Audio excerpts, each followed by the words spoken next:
Aloha. Come on, you can do better than that. Aloha. Ah, much better, much better. You know, I like turtles. My wife loves turtles. But this is my favorite creature picture from Hawaii. It's from a night dive off of Kona here, and it's a manta ray. I got to look right down inside of him as he was coming right at my face. And it was a little challenging to hold the camera and just stay there and hold the camera when this 14-foot wingspan's coming right directly at your face, but it was very, very cool. Very cool creature. Mike asked me to come and talk, and I said, well, you know, what should I talk about? What would people be interested in? And he said, well, how about it's the 40-year anniversary of VLDB, so why don't you talk about the history of very large databases? Why don't you talk about where we came from and talk about what big data has meant over that long period of time? I said, sure, that sounds like fun. Now, as was said earlier, I have been with Teradata for 28 years, so my history view is intimately linked with Teradata.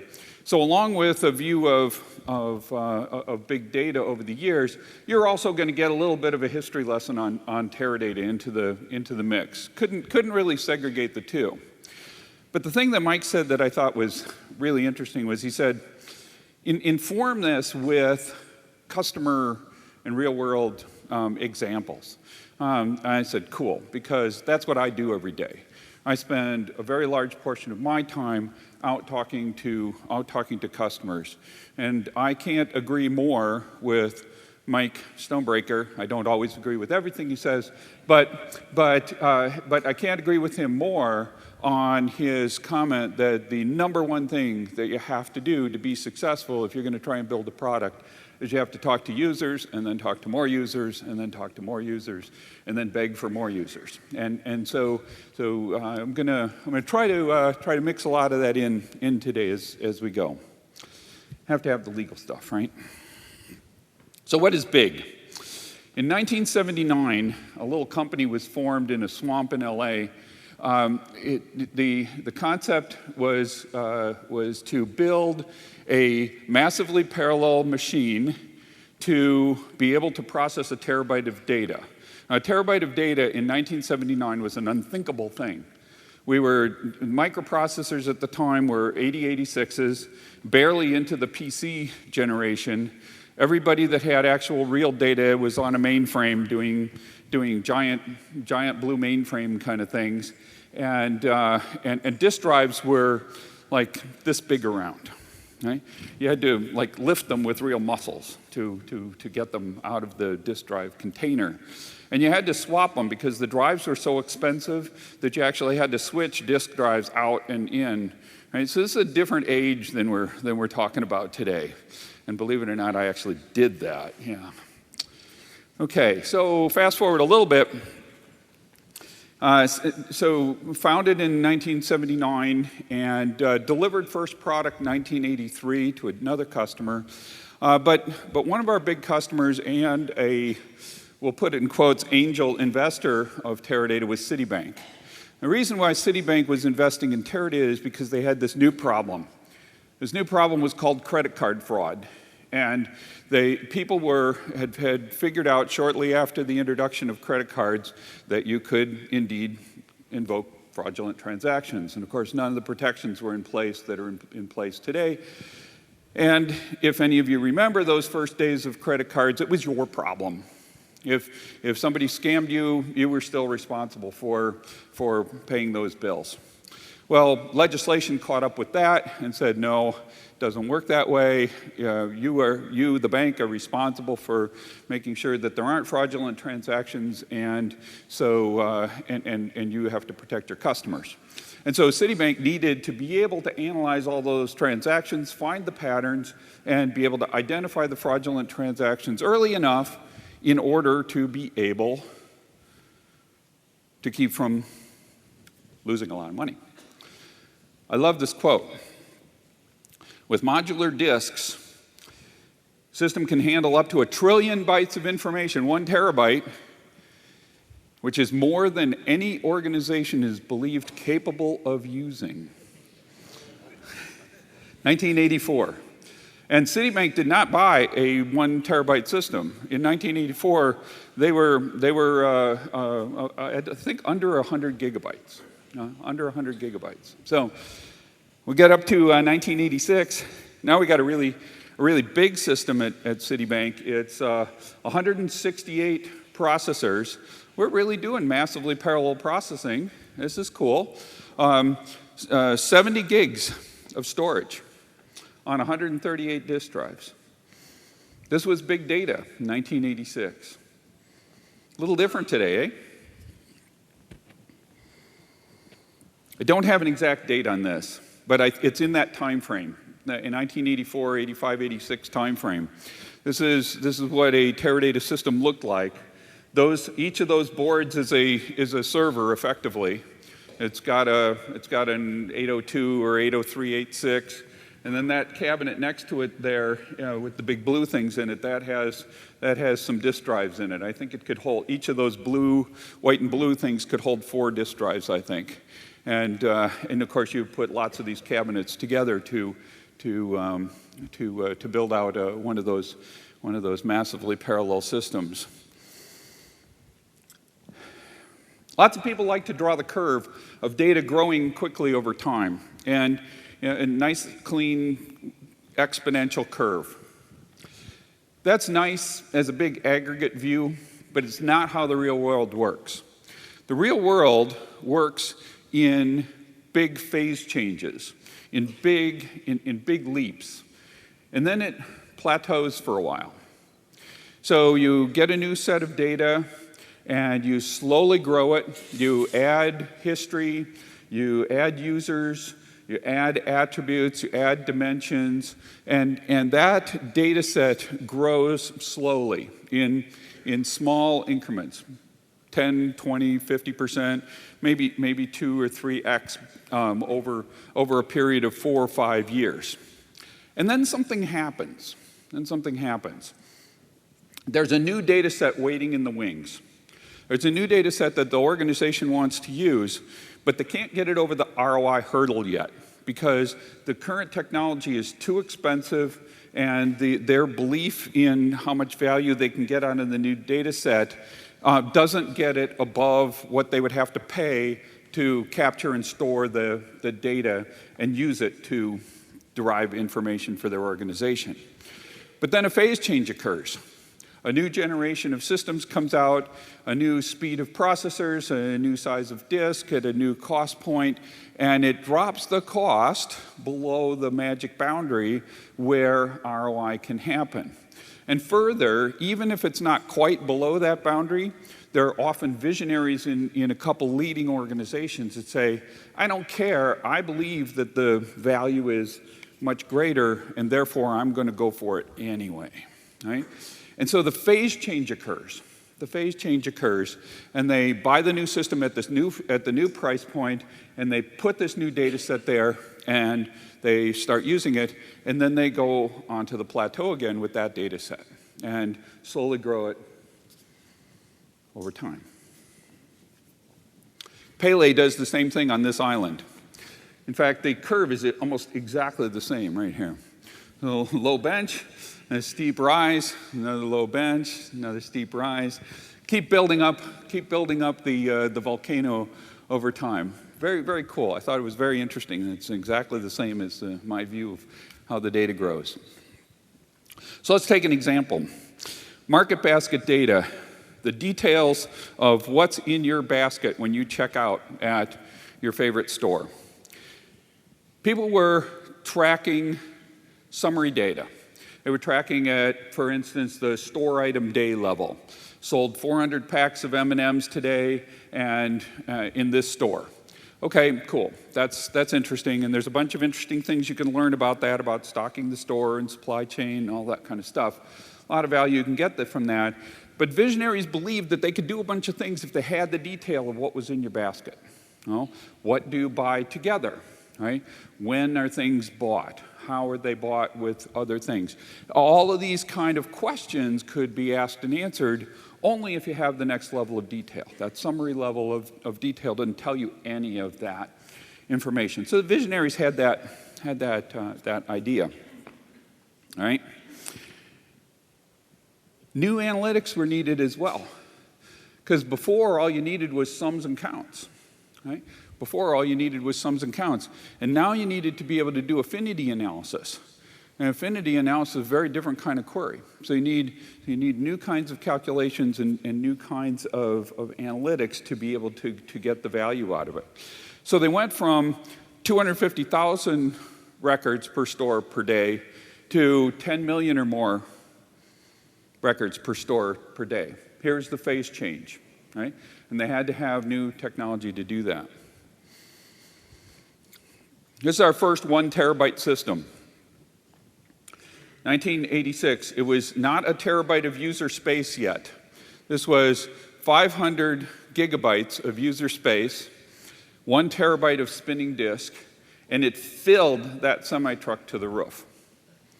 Absolutely filled it to the roof. In fact, had to climb up and stack all the cable rolls on top of the top of the cabinets, because there wasn't any room in the back of the truck behind all of the crates of cabinets to put the cables in the truck. But we really wanted to get it all in one truck, so climbed up on top and shoved the cables in there.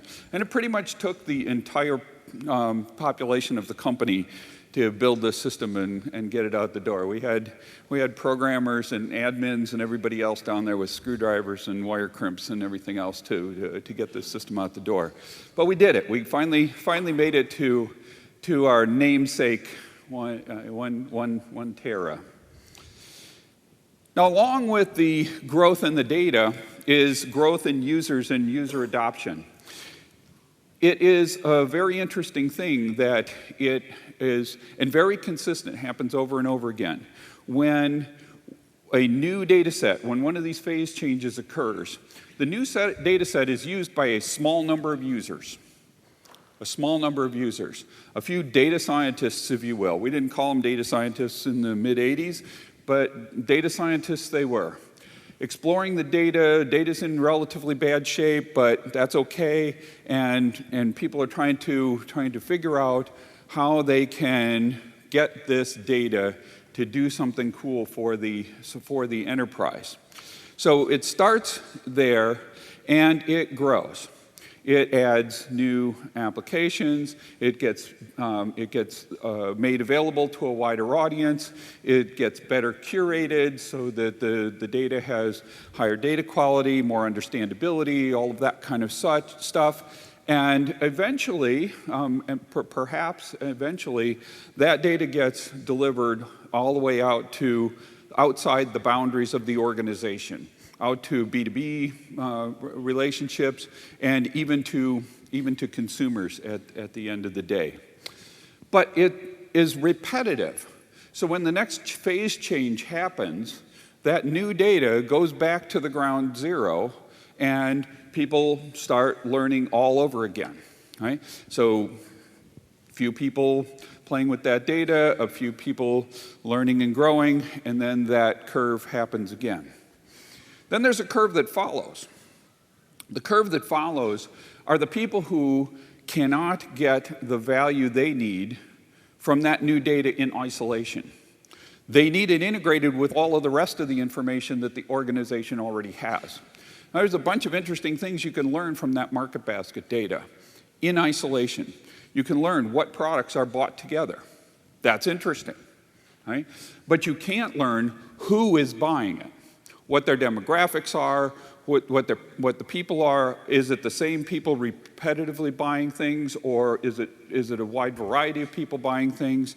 You can't learn who, and you can't learn all of the other attributes like linking it to costing and pricing and all of those other things unless you can link it to all of the rest of the data that you've already collected about the business.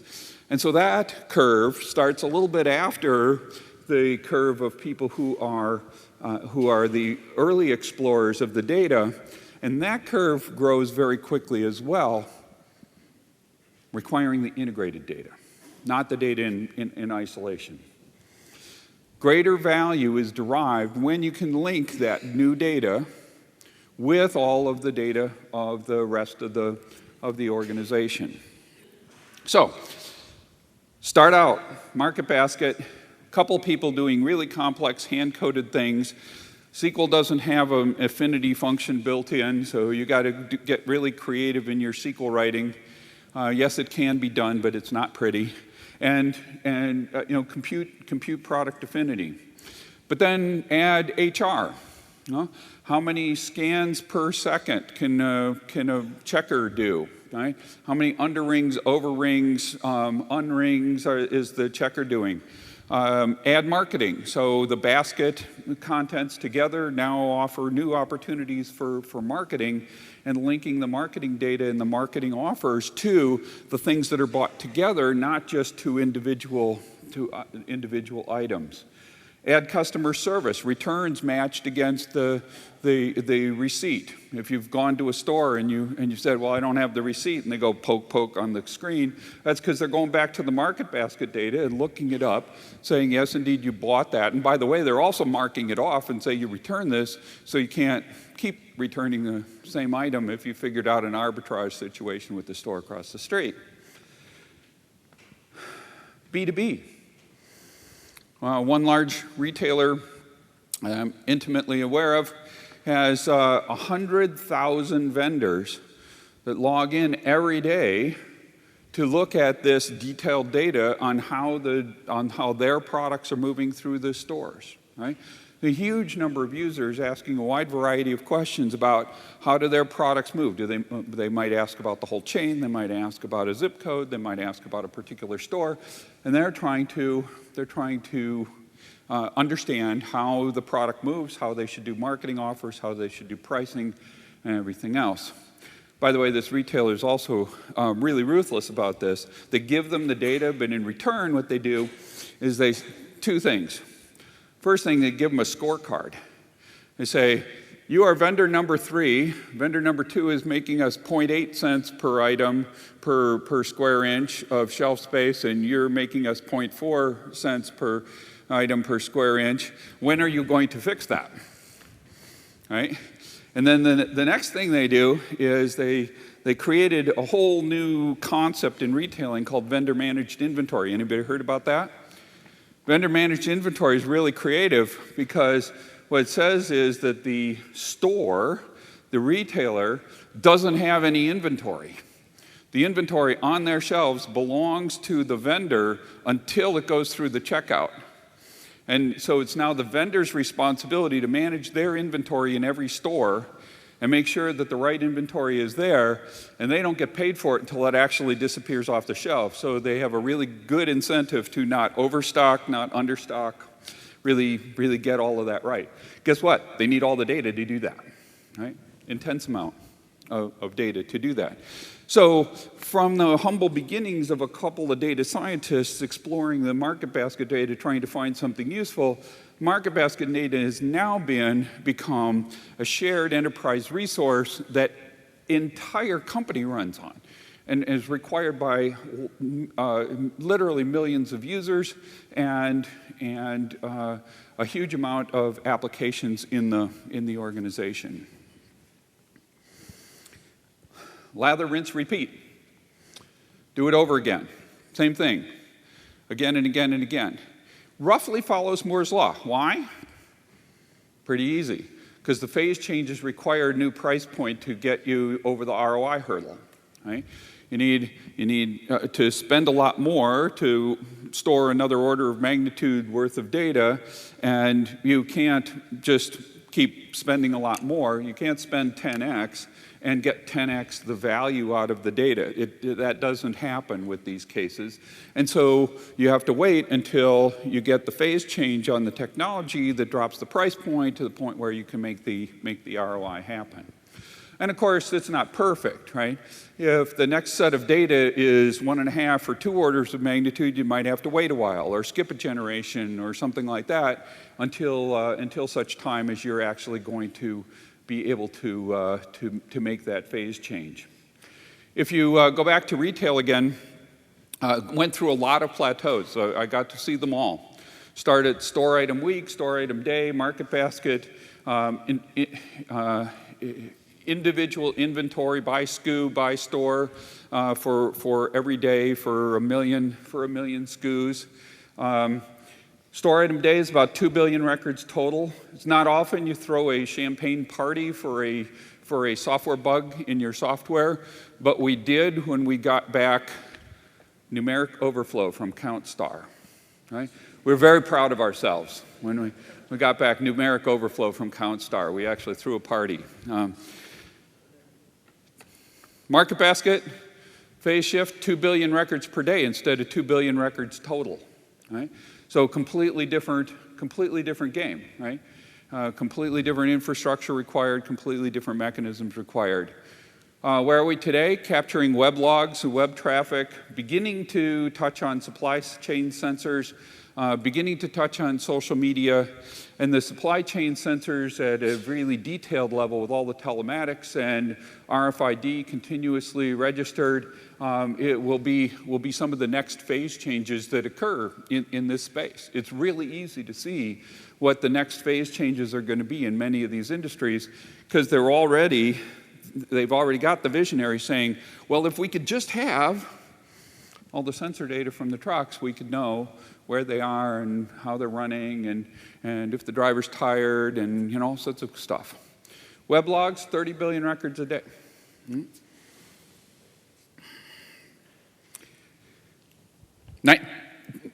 Got up to the year 2000, and we're very proud of ourselves because the technology could now build a 1 petabyte system.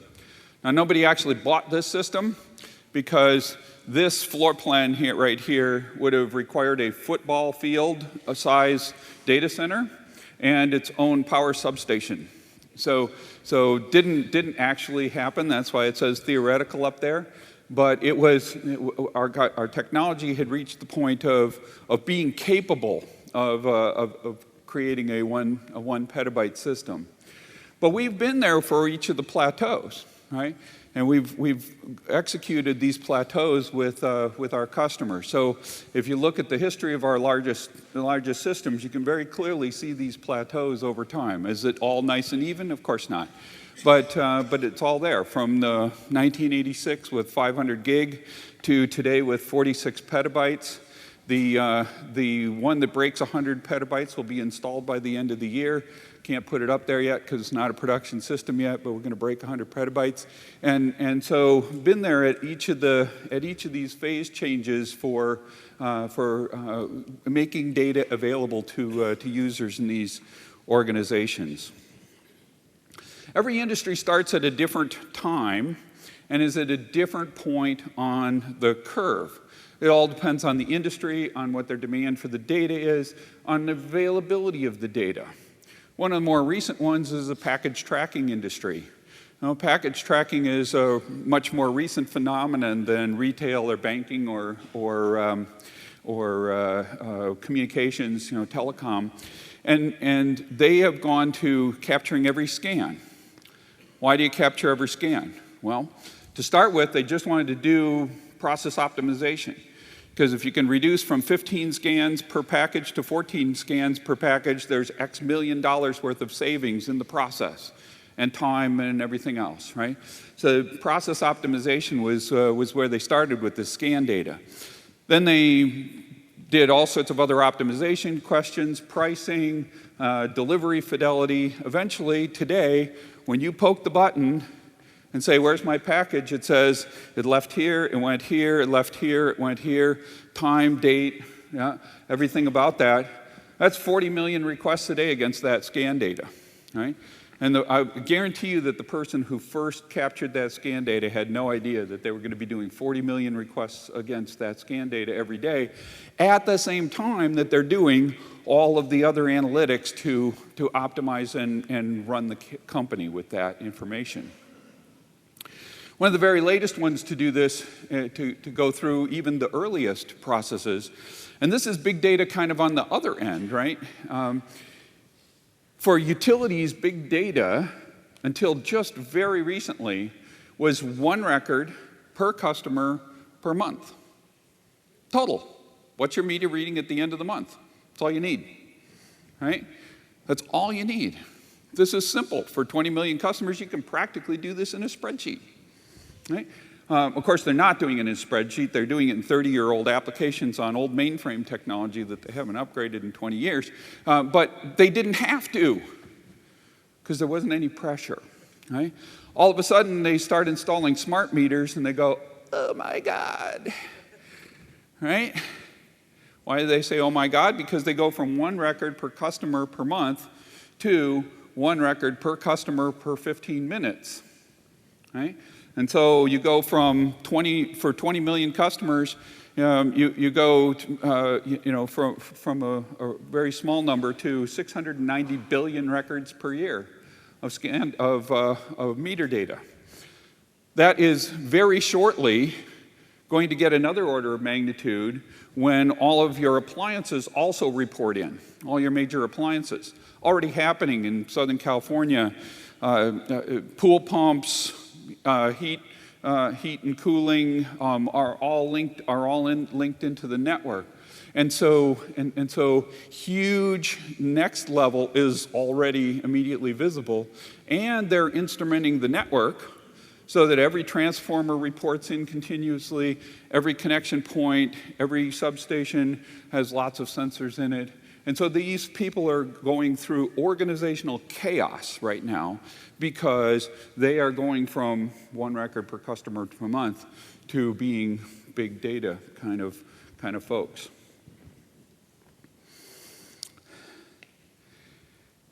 We didn't start by handling all the data that an organization needed. I just chose arbitrarily that we were only an order of magnitude off. If you assume that the customer's need for data and its creation of data grows at a Moore's Law rate, then we only stay an order of magnitude off. But every study that anybody puts out says that data and data requirements are growing significantly faster than Moore's Law. Significantly faster than Moore's Law. So instead of 18 months here, I used 1 year, 12 months. If you assume 12 months, and you assume that we started off by an order of magnitude, over the last 40 years, we went from 1 order of magnitude behind to 5 orders of magnitude behind. You don't make this up with compression. Now, compression is cool, but it's not enough, right? So we need new ways of thinking and new ways of dealing with the incredible amounts of data that are being produced today. Another validation of this theory is that is this chart, which I particularly like. The top blue line is all the information created by everything, right? Sensors, internet, everything else. The red line is all of the available storage that's available on the planet today. And the blue line before that is the hard disks that are being produced right now. Now, if you're one of these in-memory fanatics, that's cool. But if you look at the amount of memory we're producing versus the amount of data that we need to put on it, I don't think it's going to happen. And again, I don't think you can fix that with compression. Compression's cool, but it ain't that good. Need some new things, new cool ideas. So today, the new orders of magnitude are challenging our organizations and our technologies. At a comm customer I've been working with, they currently have 200 billion incoming records per day. It wasn't that long ago that we were patting ourselves on the back for having a table with 200 billion records for all of history for a company.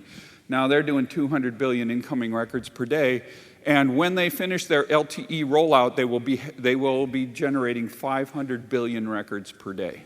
Right? And that, in case you are kind of worried about Big Brother, that is every communication between your app and the app server and back. Every communication and every link of every call Went from this cell tower to this network to this, from this device to this cell tower to this switch to over these 3 network hops to this cell tower to that. And then, of course, we were both moving, so that changed several times during the call, and hundreds, maybe thousands of records for one call. And all sorts of really good reasons to use this data, but again, it needs a huge phase change in order to do that, in order to be able to consume this data and get above the ROI hurdle. But the pattern is the same. Start with a small number of users, already can see new applications, new opportunities, new revenue opportunities, new marketing opportunities, to be able to leverage this data and grow it to become an enterprise resource. So starting with it, starting small and growing exactly the same pattern as always. eBay's gone through this. eBay started with clickstream. They captured this clickstream data. Then they added every event inside the site. So every time you click, there are somewhere between 20 and 200 events behind that click that happen in the site. Searched on this, looked up this picture, grabbed this ad, put the page back together, put it back on your screen. 20 to 200 things for every click. You can imagine how many that is because you can imagine how many clicks there are on eBay's website every day. Again, started with a few ops folks that wanted to make sure the site was working well, and they wanted to understand capacity planning for a site that has hundreds of thousands of servers, and capacity planning is a big deal. But now it's informing everything. It's their A/B testing. It's everything that goes on in the organization is informed by this data, and it's linked to all of the rest of their enterprise data.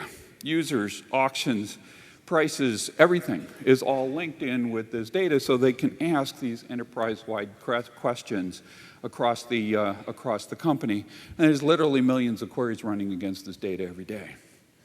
This data is currently 1 trillion records, and it's about 7 petabytes in one table, but then thousands of other tables on the system in order to be able to ask and answer these enterprise-wide questions across the whole organization. Looking in the crystal ball, it's really not hard to predict that the pattern will hold. It has held for literally the entire time I've been at Teradata, the entire time Teradata has been alive. All of the customers I've talked to, this pattern has held every phase change, every time in the past. So today's big data will become tomorrow's organization-wide resource, right? Today's data science projects are going to be tomorrow's mainline applications for the company, serving hundreds, thousands, tens of thousands, even millions of users. Today's developer class tools are going to have to give way to things that ordinary mortals can use, right? It's going to have to give way to things that business analysts and then end users can actually use to access and utilize this data. Today's coding of every question is going to have to give way to pretty pictures and dashboards on executives' desks. Has to happen because that's how we're going to progress. Through the curve. It's going to be just like every plateau in the past. But there's got to be some fire behind all the smoke, right? There's lots of smoke. There's got to be some fire behind all the smoke. That's Halemaumau crater and the lava down in the crater up there. So what's different? The character of the data is changing. We went through a different form of phase change from transactions to interactions as we started looking at websites and such like that. But now we're what I call machinations. Machine data, machine-generated data, sensor data. And if we thought any of the data that we've dealt with before is big, we haven't even barely thought about scratching the surface of what's going to happen as the sensor data comes pouring in. The structure of the data is non-uniform and drastically more dynamic than it's ever been in the past. Business data was pretty well organized. It was crummy. Poor data quality, all sorts of bad things. We had to work really hard at making it and organizing it so that the people could use it. But it was in great shape compared to the data that we're getting today from all of these new sources. But with the volume of change and and the non-uniformity of the data in the data structures, there is no way to keep up with a traditional data model. A great example of this are the vehicle sensors. I didn't want to know this. I really did not want to know this. I'm working with a company up in Detroit who's really focused on gathering the vehicle sensor data, getting it through to headquarters, doing real things with it, doing lots of analysis and stuff with it. And they got a great vision. But what I didn't want to know as a data guy is that the vehicle sensor data is currently bitwise encoded. I was thinking JSON data. Nope. 2 bits for this, 1 bit for this, 4 bits for this, 3 bits for that. And each manufacturer of a sensor makes up what those bits mean. And of course, every sensor has a different string of bits that it sends in because it's what's important to it. No standards. No pressure from the automakers back to the manufacturers of the sensors and the parts. I don't know why. I don't get it. But this particular manufacturer has 2 floors of their office building, 300 people who do nothing but maintain metadata about sensors in spreadsheets. Think about that. You're data guys, right? And gals, sorry. You're data folks. Think about this. You got hundreds of sensors in a vehicle, and the only people that know what these 2 bits mean are these guys with spreadsheets on these 2 floors in this building. And they make mistakes. They make mistakes. This company went and changed sensors. They were going to, the engineer said, hey, we can save $4 per vehicle. $4 per vehicle by changing the supplier of these sensors. Cool, good deal. Times a million, save lots of dollars, right? Good deal. Okay, so they changed the manufacturer of the sensor. They started deploying these out to the dealers, to the repair shops and stuff. And every time these sensors were installed, the vehicle quit working. Why? Because the guys on the floor missed that the Napa sensor reported in degrees F, and the Bosch sensor reported in degrees C. So the computer was getting wrong information about the temperature, and the car wouldn't run. So guess how much they saved by the time they got done fixing that and installing a firmware revision every time they wanted to replace a sensor and all the rest of the stuff that goes along with it, right? This is insane. This is insane. Moral of this story, though, is schema on read is interesting, but you dump this raw data on your users and you're in deep yogurt. Because there's no way in hell a user is going to make sense out of this stream of information without a significant amount of curation. Now, by curation, do I mean put this in a third normal form model? Of course not. It doesn't make any sense, right? But it's going to take an intense amount of curation on this data to make this an enterprise resource that people can actually use, right? Tomorrow, they want to put an alert on your dash that says, our computer model has taken into account vibration, temperature, fan belt tension, everything else, and we have determined that your water pump is going to fail within 50 miles. We have made you an appointment at the dealer at exit 71. We recommend that you make that stop at that dealer, otherwise you are going to be walking, right? And this is cool, right? This is cool, but what does that take, right? It takes an intense amount of work on that data to build those computer models and make them accurate, and then to build the whole deployment architecture around that, and to deal with this awful data at its core. Deal with this awful data at its core. The form of the data is expanding, and lots of new analytic patterns, and lots of new algorithms that we need to be able to deal with this data. All the way from more generalized algorithms like machine learning and graph and path to very specialized algorithms that are very domain specific, like genomic analysis or well drilling analysis or something like that, right? If you think we've even started with the big data, I stole this slide from this wonderful lady who from Stanford, but I loved her slide. Each of us, with today's technology, can generate 2 petabytes worth of data in our lifetimes. Each of us, 2 petabytes worth of data. So times all the people on the planet, times all the other plus all the other healthcare data, we're talking about 20 billion petabytes of healthcare information available. Today's technology, we haven't even started with wearables on our shirts and all that kind of stuff, or built-in monitors in your pacemaker, or built-in, all of those kind of things that are on the immediately foreseeable future that are going to generate even more data. Cool. So what do users need? They need a new way to represent the data in an organized way. They need curation that works.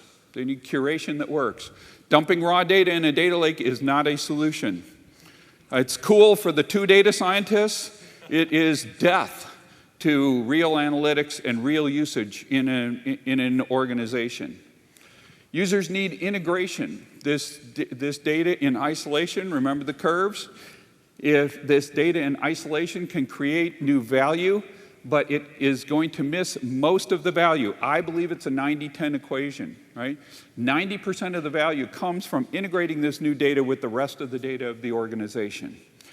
People need access, they need tools, they need point-and-click stuff, because we got to get this deployed to the masses in an organization, not to just 3 data scientists in the basement. That's not okay to get up the curve where we really need to be to get the ROI out of this data. And last but not least, we've got to remember that as the usage grows, there's going to be a huge amount of different varying workloads that are going to be needing to be delivered, all from this shared data resource of the organization, because you can't afford to take these biggest data sources of the organization and make lots of copies of them to support a bunch of different workloads. This is what the users are seeing today. At our phase change, this is what our users are seeing today. And it's not good enough, right? It's not good enough. It's great for the first data scientist, but it is not good enough for the rest of the users. Last but not least, extra credit. The next generation of sensor data, there is a lot of data there that we do not need to store. But we need the anti-database. We need the data system that is capable of doing the right aggregations, both lossless and lossy aggregations and filtering on that data to capture the data that's really important. If you want to see kind of the far end of this right now, go talk to the CERN guys. The CERN guys spend more compute on throwing away data than they do on storing data. And they spend a huge amount of time coding up the rules so that they don't throw away the Higgs boson experiment, right? That Higgs boson is one event out of billions. And the trick is for them to throw away all of the boring events that they've already seen before and keep only that Higgs boson event when it happens. That's really, really hard. And there's no technology that helps them today. It's all hand-coded, it's all hand-built. It's really amazing, an amazing mess. The users are revolting. It's revolting already. They're revolting already today. And I don't mean that I find them revolting. They are revolting. They are throwing a revolt, and they are firing IT because IT is not solving their problems. They're going back to Excel and Access and micro samples and everything else to get their data done, their problems done. This is not good enough, folks. We got to do better. We got to do better. We got to get better tools in their hands. We got to get better data in their hands, and we got to be able to extract that ROI from all this wonderful data that we have available to us. Thank you all for listening to me. Thank you for inviting me. I'm really enjoying the time here and meeting all of you. Thank you very much.